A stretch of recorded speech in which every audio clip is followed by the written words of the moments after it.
just like that, it's time for our weekly roundup of all the things Lady just ain't gonna do this week. Number 1, Indiana passes a near total abortion ban. Now, if you thought for 1 minute that this decision at the Supreme Court level was kind of bad, you might have missed that big part where essentially the Supreme Court, kicking the decision back to states, allowed for women to be under the thumb of zealots and be sentenced to death. That's what we're seeing in Indiana, where they passed a near total abortion ban this week. Under this bill, all abortion clinics would lose their licenses because the bill mandates that abortions can only be performed under unique circumstances and can only be done at hospitals or outpatient centers that are owned by hospitals. I mean, wasn't that actually the strategy? To take out abortion completely?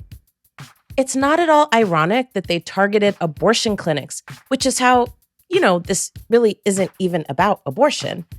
It's about control and taking control away from people who can have babies to be able to decide when and under what circumstances it makes sense to bring one into the world. Now, look out for more of this. And if this makes you mad as fuck like it makes me, I want you to take it to the polls. You have enormous power over what happens in your state. But as you've heard me say before, your superpowers will only work when you activate them. So let's get to work.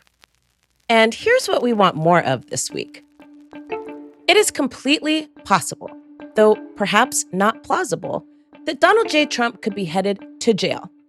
Well, dear hearts, I know and you know that I've been asking the question of what in the entire fuck is taking so long to take Donald Trump and put him in his rightful place, which is jail, for a very long time.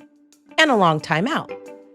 This week, the FBI showed up at the crib like, we finna take a look around.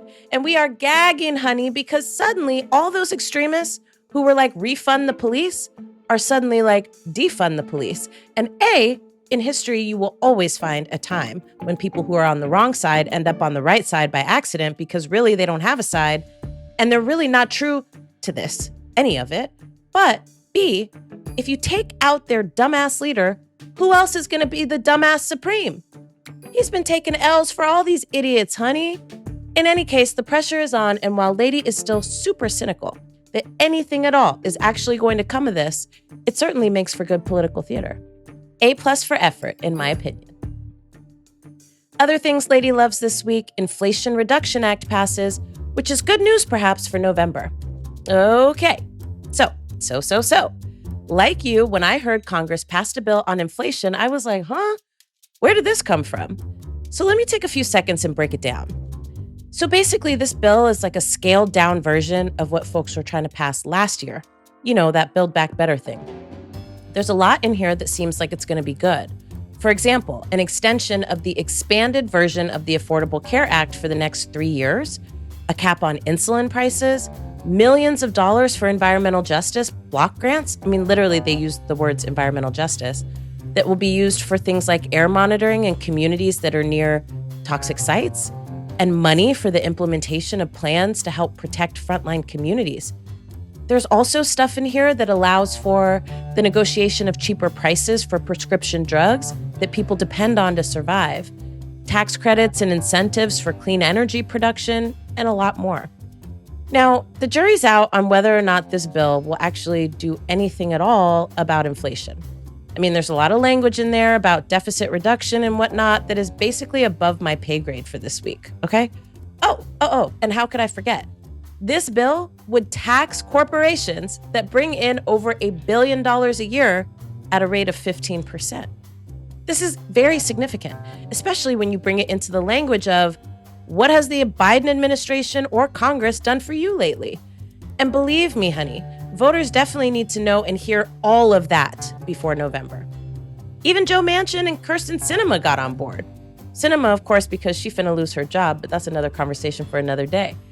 Now, Lady loves. It's definitely not everything, but think about it this way.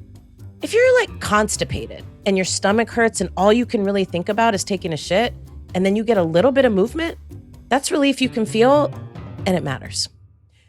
Oh, I love this job.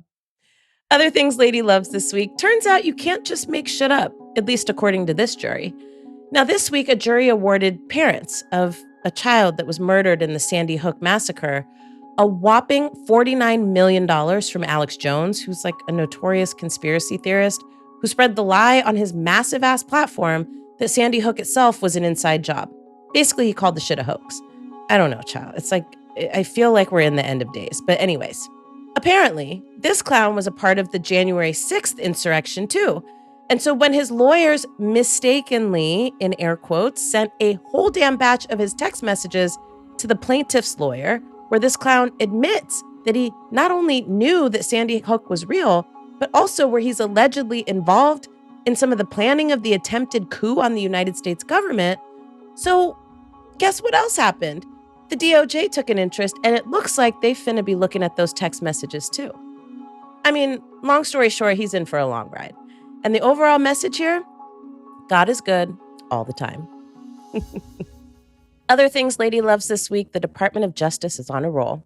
So speaking of the Department of Justice, it looks like they really did get some pep in their step, honey, because this week, the killers of Ahmaud Arbery were also convicted of federal hate crimes, which means that they got life sentences on top of the life sentences they got from Georgia. Now, the father and son duo received additional life sentences, making it 2 life sentences, and the neighbor that they were with received an additional 35 years. He might get out when he's 90.